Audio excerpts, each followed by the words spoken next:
Hi, everybody. Welcome back. This is our honors lesson number 4, I think. Maybe 5. Anyway, we are picking up on page 57 of Seamus Heaney's Beowulf, on line 835. It is, by the way, Dynamic Duo Day when I am recording this, so I am wearing my Batgirl shirt. No, no, no, no, no, no. Anyway, okay. Little fun for you. So, when we left off, our boy Beowulf had defeated Grendel by literally ripping his arm out of his socket and hanging it up as a trophy in the mead hall. And Grendel had run away to die. And so we're going to pick this up the next morning. Now, if you remember, the last time we talked about the next morning, when Hrothgar was talking about it, he said the next morning they walk in and they found blood everywhere and all the warriors dead, right? This time it's different. So, picking up on page 57, line 835. Then morning came, and many a warrior gathered, as I've heard, around the gift hall, clan chiefs flocking from far and near down wide-ranging roads, wondering greatly at the monster's footprints. His fatal departure was regretted by no one who witnessed his trail, the ignominious marks of his flight, where he'd skulked away, exhausted in spirit and beaten in battle, bloodying the path, hauling his doom to the demon's mere. The bloodshot water wallowed and surged. There were loathsome upthrows and overturnings of waves and gore and wound slurry. Ew! Ew! They follow, like all of these people have heard that overnight Beowulf fought Grendel and they're coming to see what happened. And they see the footprints and they follow it down to the lake and they see all this gross stuff being churned up in the water that came out of his wound and the blood and the ugh. With his death upon him, he had dived deep into his marsh den, drowned out his life and his heathen soul. Hell claimed him there. So Grendel is definitely dead, and nobody is sad. Even though the description is, I mean, it's gross, but it's also like the idea of he skulked away, he's exhausted, he's beaten. Like that almost makes us want to sympathize with him, right? But our author is very clear that no, you should not sympathize with him because he's a hell beast, right? And hell claimed him for his own, and all he cared about was killing. So good, he's dead. Okay, so then away they rode, the old retainers, with many a young man following after, a troop on horseback, in high spirits on their bay steeds. Beowulf's doings were praised over and over again. Nowhere, they said, north or south, between the two seas, or under the tall sky, on the broad earth, was there anyone better to raise a shield or to rule a kingdom. Yet there was no laying of blame on their lord, the noble Hrothgar. He was a good king. So all this praise for Beowulf that's being piled on top of him, nobody is saying, oh, Hrothgar's awful, Hrothgar's a bad king. Like, they're making sure that in their praise of Beowulf, they do not disregard Hrothgar. 2 reasons why, right? 1, he is a good king. He was doing his best. 2, you don't disrespect your feudal lord, do you? No, you do not. Because bad things happen when you do that, right? Okay? So when you do your notes and it talks about connections to Anglo-Saxon history, like the idea of you don't disrespect your feudal lord, yeah? Okay. So, at the bottom of page 57. At times, the war band broke into a gallop, letting their chestnut horses race wherever they found the going good on these well-known tracks. Meanwhile, a thane of the king's household, so like a loyal warrior, a carrier of tales, a traditional singer deeply schooled in the lore of the past, linked a new theme to a strict meter. The man started to recite with skill, rehearsing Beowulf's triumphs and feats in well fashioned lines, entwining his words. So, as they're galloping, like all these people are coming from all over to come to the mead hall, to come to Herat and celebrate. One of the guys who's coming along is a musician. And as they're galloping and are just, it's just joyful fun, right? He's starting to take a song that he already knows and put new words to it to tell about Beowulf's triumphs. And in a minute, we're going to get an old story as well from this guy. He told what he'd heard, repeated in songs, about Sigmund's exploits, all of those many feats and marvels, the struggles and wanderings of Whale's son, things unknown to anyone except to Fitula, fuels and foul doings confided by uncle to nephew when he felt the urge to speak of them. Always they had been partners in fight, friends in need. They killed giants. Their conquering swords had brought them down. Okay, so what we're about to get here is this singer singing to everybody, not just songs of Beowulf, but a very specific song about Sigmund the Dragon Slayer. And this is appropriate for Beowulf, who just killed Grendel. But it is also foreshadowing, because Beowulf is going to kill or going to fight a dragon later on in the story. So this is serving both to connect Beowulf's deeds here to like the traditional stories and to foreshadow.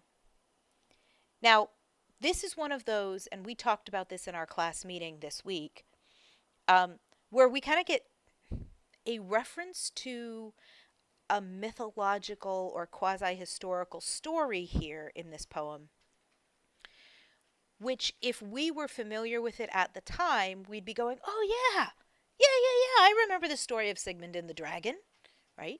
But most of those stories are lost to us through the Dark Ages, and it doesn't mean it was actually dark. It means people stopped writing stuff down. A lot of knowledge got lost. And so we've lost this. So one of the only connections we have to like this story of Sigmund and the dragon is in this poem. But if we had the familiarity, it would be like, oh, you remember when Achilles fought in the Trojan War? And you'd be like, yeah, I remember that. Okay, so here's the poem about Sigmund killing the dragon. After his death, Sigmund's glory grew and grew because of his courage when he killed the dragon, the guardian of the horde. Under gray stone he had dared to enter all by himself, to face the worst without Fitilla.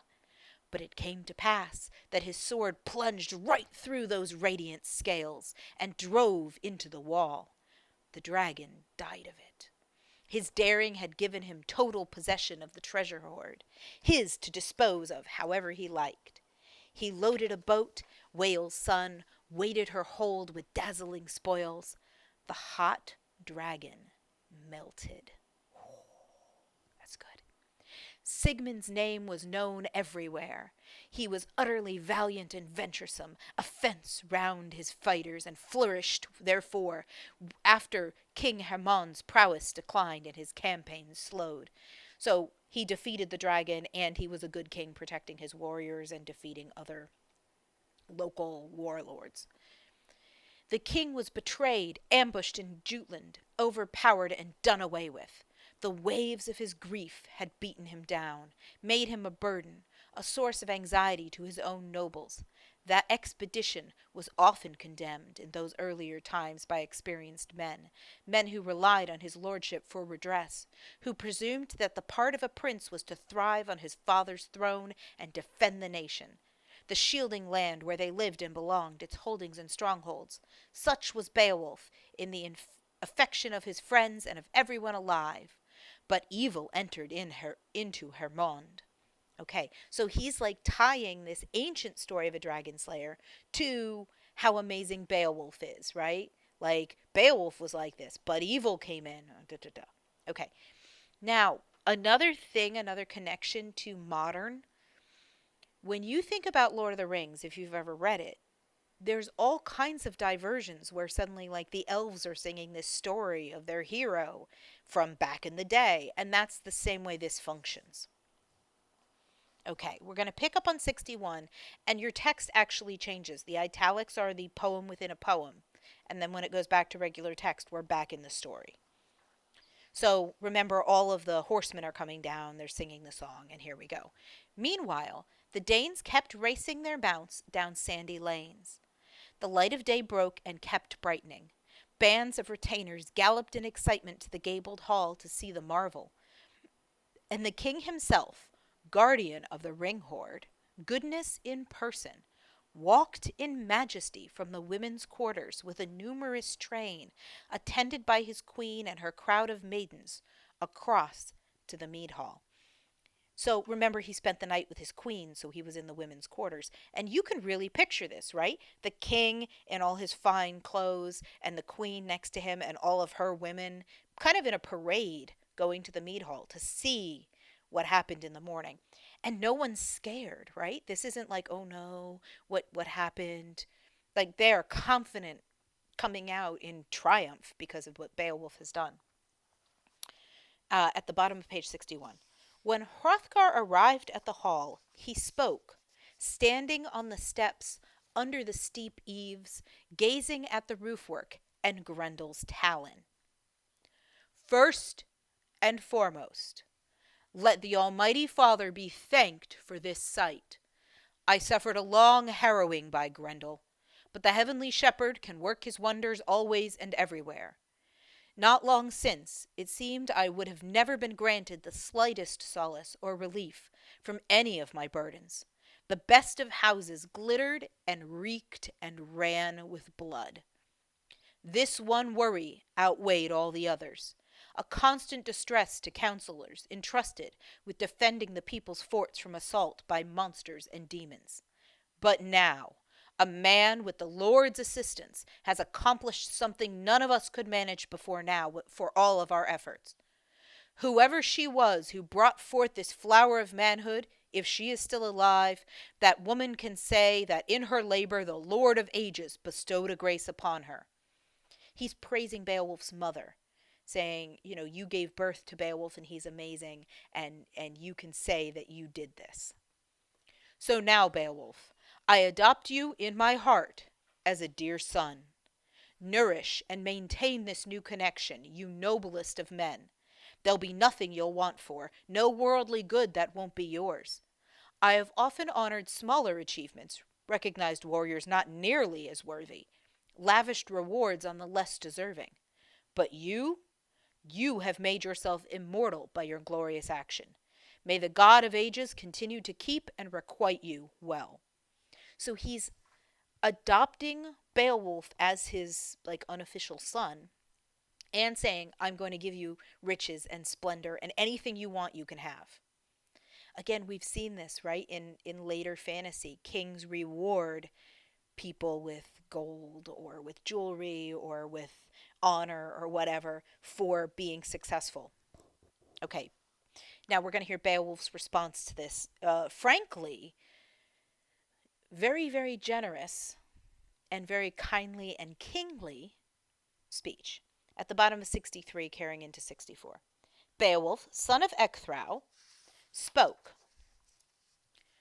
We have gone through with a glorious endeavor and been much favored in this fight. We dared against the unknown.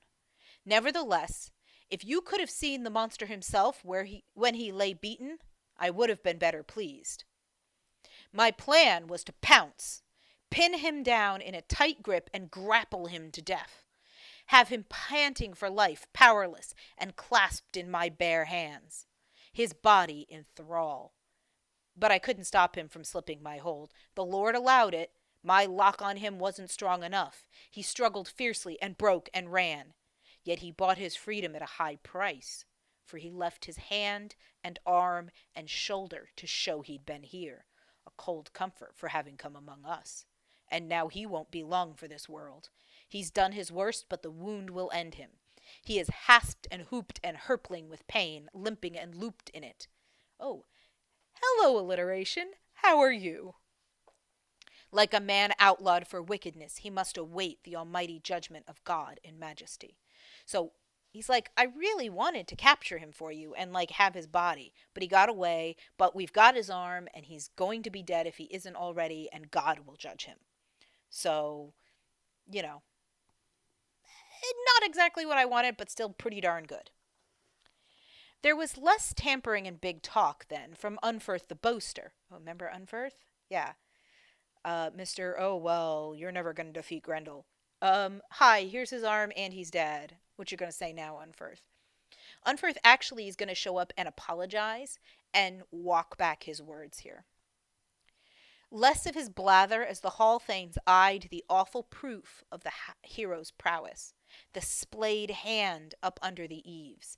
Every nail, claw, scale, and spur, every spike and welt on the hand of that heathen brute was like barbed steel.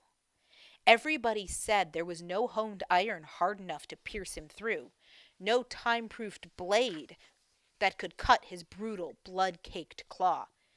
And we know they're right. Yeah? We know they're right because weapons couldn't defeat Grendel. Then the order was given for all hands to help refurbish Herat immediately. Men and women thronging the wine hall, getting it ready. So the damaged hall that got hurt both in the battle and then, has been hurt throughout the years. Sorry, just fixing my chair. It is going to be repaired and everybody's working together. And again, remember, feudalism is all about community. Yeah? And how Grendel destroyed that community by making the mead hall not a safe place. And now everybody's come back to the mead hall and everybody's working together to make it whole and safe again. Hello, themes. Okay. Gold thread, I'm picking up on the top of 67, line 994.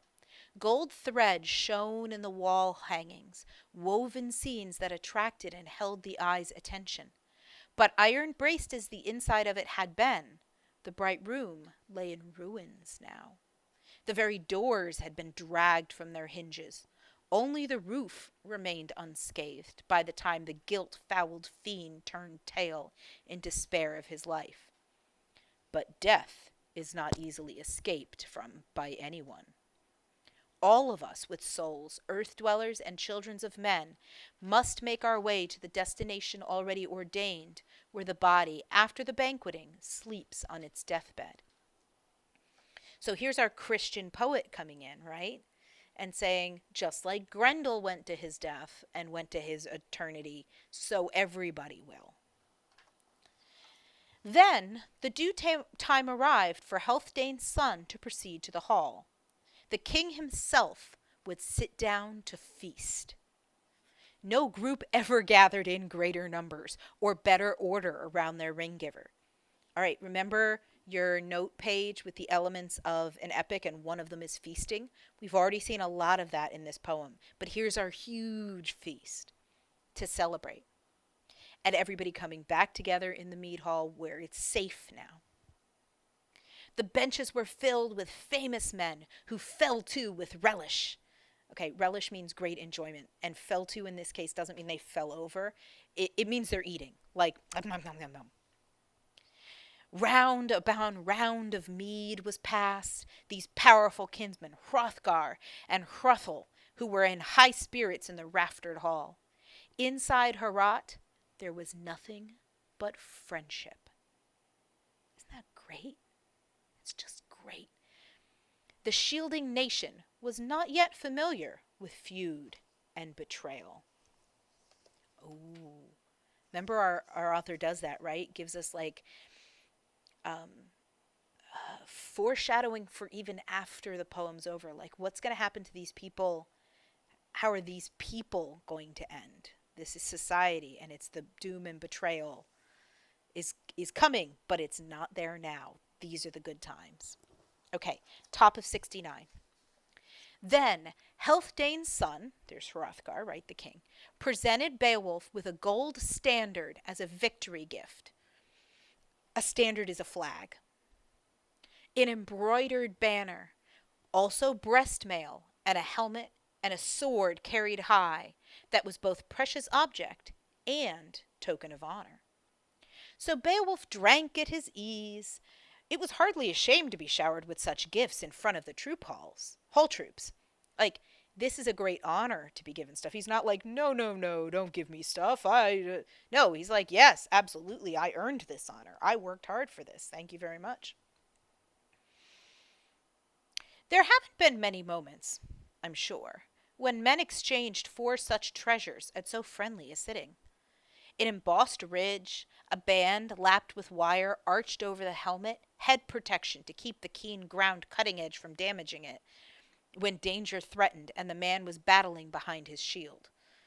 So the war helmet isn't just decorative, it's actually going to be very effective in battle.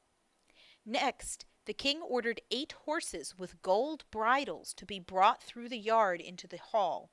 Into the hall! 8 horses are in the hall. The harness of one included a saddle of sumptuous design, the battle seat, where the son of Halfdane rode when he wished to join the sword play. Whenever the killing and carnage were the worst, he would be to the fore, fighting hard. Okay, so one of those horses is the king's own horse with his beautiful saddle. When the king wants to join the battle, when the battle's really bad, the king is at the front. He isn't like behind telling everybody, okay, you guard me. He's at the front doing this, which again, right, makes him a good king because he's putting himself to protect his people. But he's got a beautiful saddle while he does it because it's good to be the king. Then the Danish prince, descendant of Ing, handed over both the arms and the horse. He's giving his horse and his sword to Beowulf. This is a huge present. Huge present. And urging Beowulf to use them well. And so their leader, the lord and guard of coffer and strong room, with customary grace, bestowed upon Beowulf both sets of gifts. A fair witness can see how well each one behaved. So we are judging, the king is doing the right thing by giving, they keep calling him the ring giver, right? By giving these rich gifts to people who are loyal to him and who have taken care. That's what he's supposed to do. And Beowulf is supposed to accept these with grace, and he's supposed to deserve them for his conduct. So both of these guys are acting honorably. Okay, at the bottom of page 69. The chieftain went on to reward the others. Each man on the bench who had sailed with Beowulf and risked the voyage received a bounty, some treasured possession. So not just Beowulf, but all of his men are being rewarded because all of them were willing to risk their lives. All of them came, they didn't have to. And compensation, a price in gold, was settled for the Geat Grendel had cruelly killed earlier, as he would have killed more had not mindful God and one man's daring prevented that doom. Remember we talked about Weregild, the blood price? So Hrothgar is actually paying the blood price for Beowulf's man that Grendel killed, so that they don't have to continue, because obviously they can't take it out on Grendel. Grendel's dead. So they don't have to continue that blood feud, and it's ended.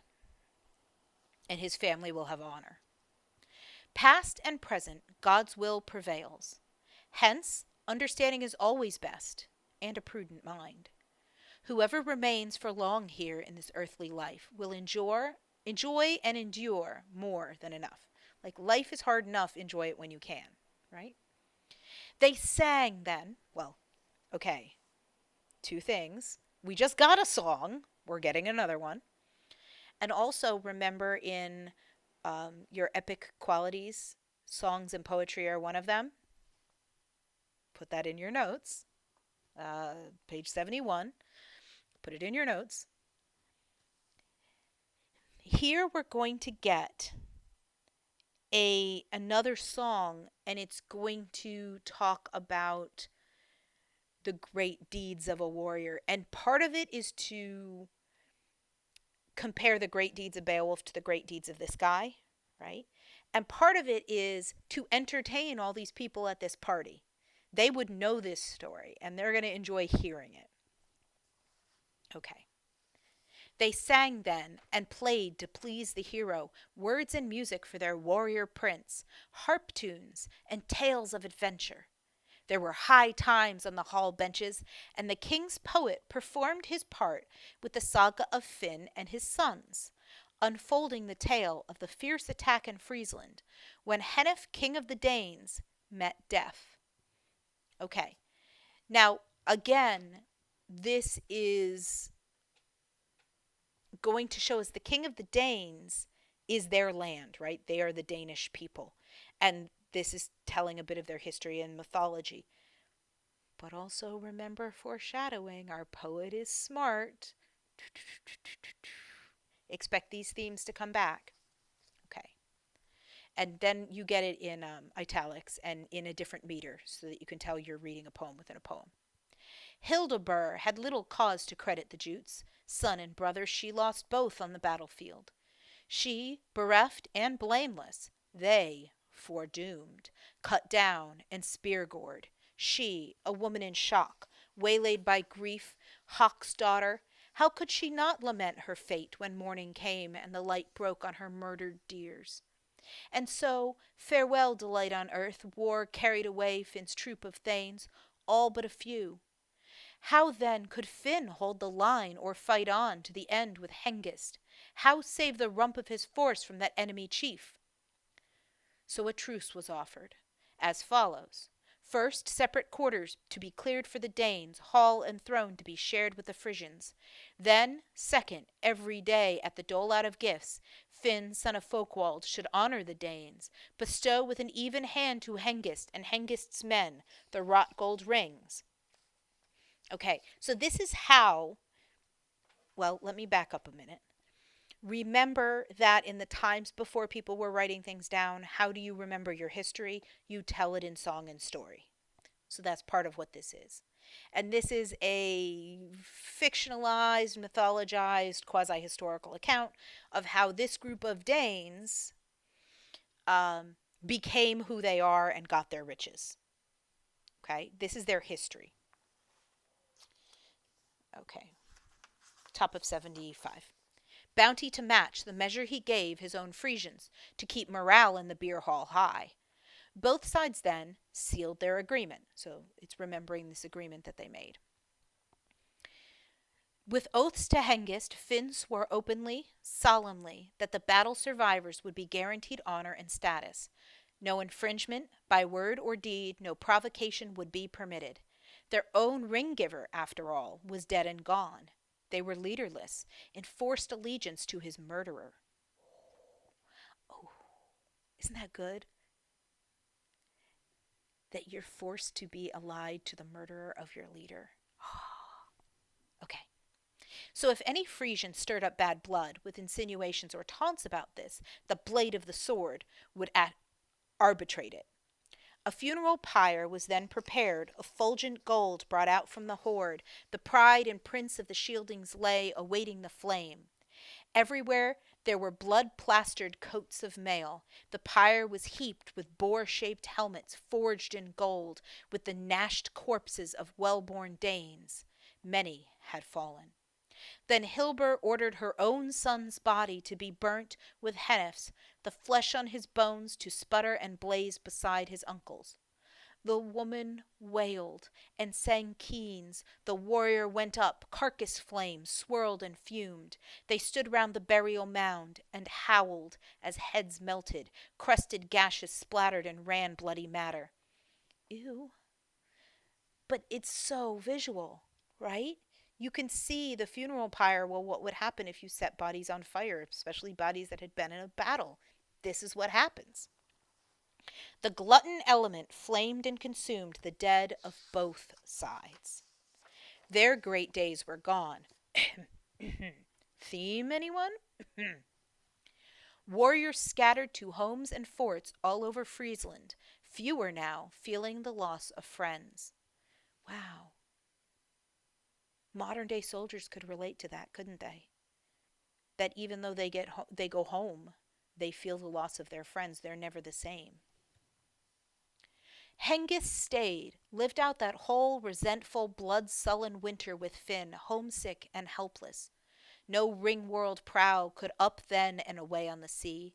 Wind and water raged with storms, wave and shingle were shackled in ice, until another year appeared in the yard as it does to this day, the seasons constant, the wonder of light coming over us. Then winter was gone. Earth's lap grew lovely, longing woke in the cooped-up exile for a voyage home. Okay, remember when you read The Seafarer back in week 3? And he talked about the winter and then the spring coming and wanting to go on voyages? Here's a connection. Page 79. Here's your connection. Put it in your notes. But more for vengeance. So they want to go home, but they really want vengeance. Some way of bringing things to a head. His sword arm hankered to greet the Jutes. So he did not balk once Hunlofing placed on his lap Dazzle the Duel, the best sword of all, whose edges Jutes knew only too well. So the Danes came to a resolution with the Jutes, and they're kind of restarting the battle, or wanting to restart the battle. Thus blood was spilled, the gallant Finn slain in his home, after Gudlaf and Oslof, back from their voyage, made old accusation, the brutal ambush, the fate they had suffered, all blamed on Finn. So they basically betrayed him, betrayed the agreement that they had. The wilderness in them had to brim over. The hall ran red with blood of enemies. Finn was cut down, the queen brought away, and everything the Shieldings could find inside Finn's walls, the Frisian king's gold collars and gemstones, swept off to the sea. Over sea lands, then, back to Daneland. The warrior troop bore that lady home. Okay, so now, basically, they're all back home in Daneland. And now we're coming out of that poem back into our poem and our story. And everybody's been sitting there listening to this story. The poem was over. The poet had performed. A pleasant murmur started on the benches. Stewards did the round with wine in splendid jugs, and Wethelthrow, remember the queen, came to sit in her gold crown between two good men, uncle and nephew, each one of whom still trusted the other. And forthright Unferth, wait. Uncle and nephew still trusted each other. I wonder if that's foreshadowing. Like in the future they won't.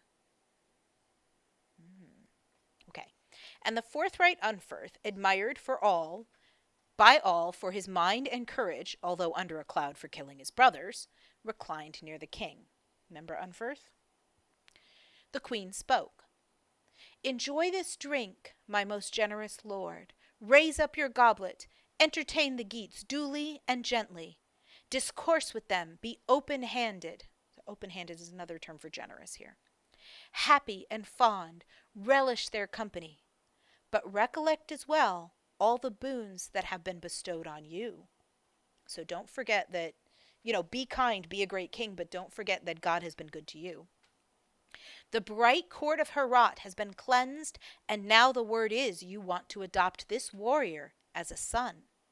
So, while you may, bask in your fortune and then bequeath kingdom and nation to your kith and kin before your decease.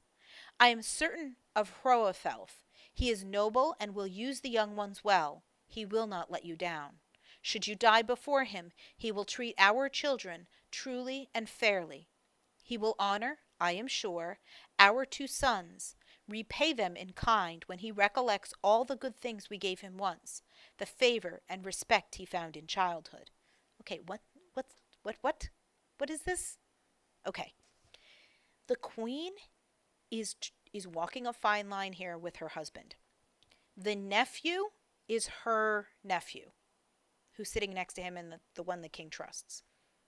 And it sounds like she and the king have 2 young sons, but they're too young to become king if the king dies. They're too young to take the kingdom. So she's saying, I hear you want to adopt Beowulf as a son, but please don't forget the people who've helped you in the past. Your nephew here is going to be a great king. Please, um, make your will known.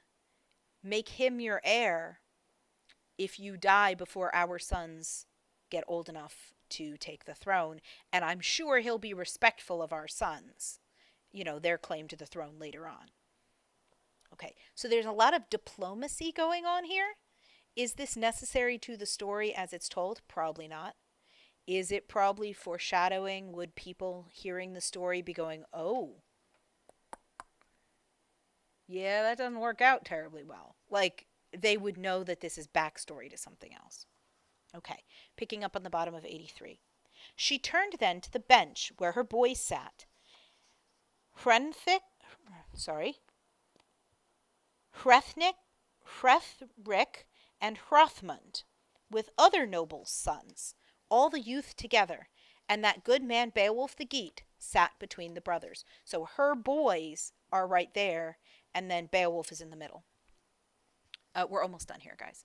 The cup was carried to him, to Beowulf, kind words spoken in welcome, and a wealth of wrought gold graciously bestowed. 2 arm bangles, he's getting bracelets, a mail shirt and rings, the most resplendent toque of gold I've ever heard tell of anywhere on earth or under heaven. A toque is like that metal band that goes across, like a crown but with no middle. There was no hoard like it, since Hama snatched the Brosling's neck chain and bore it away with its gems and settings to his shining fort, away from Eramenic's wiles and hatred, and thereby ensured his eternal reward. Okay, they're like, this is the best thing ever since this other thing, but this is even better. Hygelac the Geat, grandson of Sweeting, wore this neck ring on his last raid.